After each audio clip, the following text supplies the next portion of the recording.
ছাত্রলীগের যে ট্যাগিংটা এটা কিভাবে আসছে, আমি তো তখন নির্যাতনের শিকার হয়ে আমি ঘন্টা ২ ঘন্টা যাবৎ সচিবালয়ের ভিতর এবং পরবর্তীতে ১ ঘন্টা শাহবাগ থানায় ছিলাম।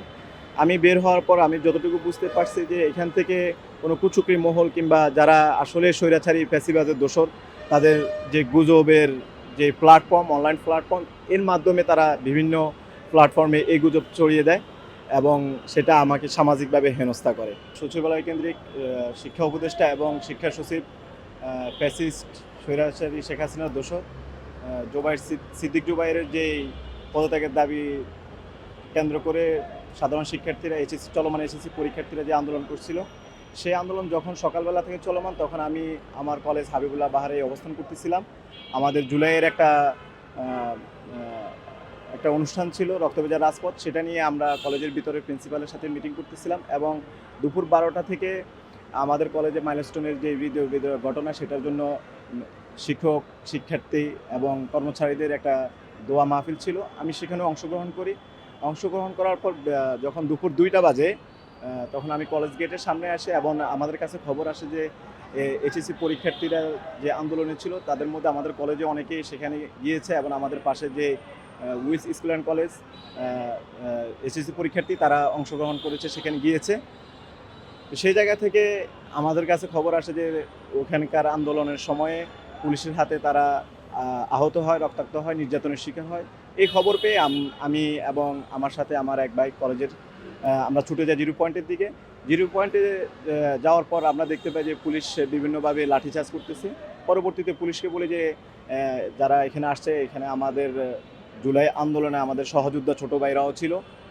আমরা পুলিশকে বলি, স্বাভাবিকভাবে বলি যে তারা যেহেতু পরীক্ষার্থী এবং তাদেরকে যে হতাহতা করা হয়েছে, যদি তাদেরকে গ্রেপ্তার করা হয় কিংবা কোনো মামলা দেওয়া হয়, তাহলে তাদের জীবন বা তাদের জীবন এখানে থমকে দাঁড়িয়ে যেতে পারে, যেহেতু পরীক্ষার্থী।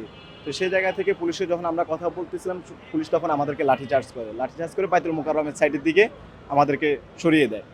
তো ওই সময় পুলিশ পিছন থেকে আমাদেরকে উদ্দেশ্য করে সাউন্ড গ্রেনেড এবং টিয়ার সেল নিক্ষেপ করে। তো সাউন্ড গ্রেনেড একটা নিক্ষেপ করে, সেটা হচ্ছে আমার ডান হাতের বাহুতে পড়ে এবং এই সাউন্ড গ্রেনেডের যে আগুনের ফুলকানি, সেই আগুনের ফুলকানির কারণে আমার পাঞ্জাবি পর্যন্ত ফুটো হয়ে যায় এবং আমার এক কান আমি মানে একবারে শুনতে পাই না, একবারে বধির হয়ে যায়। পরবর্তীতে তখন পুলিশের উদ্দেশ্যে, আপনারা হয়তো বা ভিডিওতে দেখেছেন যে আমি পুলিশের উদ্দেশ্যে কথা বলতেছি, পুলিশের উদ্দেশ্য করে বলতেছি যে আপনারা যাদেরকে রক্তাক্ত করেছেন এবং ধরে নিয়ে যাচ্ছেন, তারা হচ্ছে এসএসসি পরীক্ষার্থী, তাদেরকে ছেড়ে দেন, প্রয়োজনে আমাদেরকে গুলি করেন, আমাদেরকে গ্রেপ্তার করেন, এটা বলে আমি সামনের দিকে এগিয়ে যাই। কিন্তু পুলিশ আমাকে নির্মমভাবে নির্যাতন করে এবং আমি পুলিশকে, তখন পুলিশ আমাকে জিজ্ঞাসা করে, তুমি কে, তুমি কি পরীক্ষার্থী নাকি? আমি বললাম যে আমি পরীক্ষার্থী না, বাট আমি হচ্ছে আমার কলেজের ছাত্র প্রতিনিধি। আমার এখানকার জুলাইয়ের সহযোদ্ধা ছোটো ভাই যারা ছিল, তারা এখানে এসেছে এবং আহত হয়েছে, আপনারা তাদেরকে নিয়ে যাচ্ছেন, গ্রেপ্তার করছেন, এই জন্যে আমার এখানে আসা। পুলিশ আমার কথা, আমি পুলিশকে এটাও বলি যে আমি একজন জুলাইয়ের সামনের সামনের থেকে নেতৃত্ব দিয়েছি এবং ৮ জুলাই থেকে আমি এই আন্দোলনের সাথে সম্পৃক্ত হয়েছি। সে জায়গা থেকে আমি জুলাইয়ের একজন অগ্রগামী যোদ্ধা। এই কথা বলার সাথে সাথে পুলিশ আমাকে বিভিন্নভাবে আরও হেনস্থা করে এবং নির্যাতন করে। পরবর্তীতে পুলিশ আমাকে আটক করে নিয়ে যায়, সচিবালয়ের ভিতরে ২ ঘন্টা আটকিয়ে রাখে এবং শাহবাগ থানায় হস্তান্তর করে।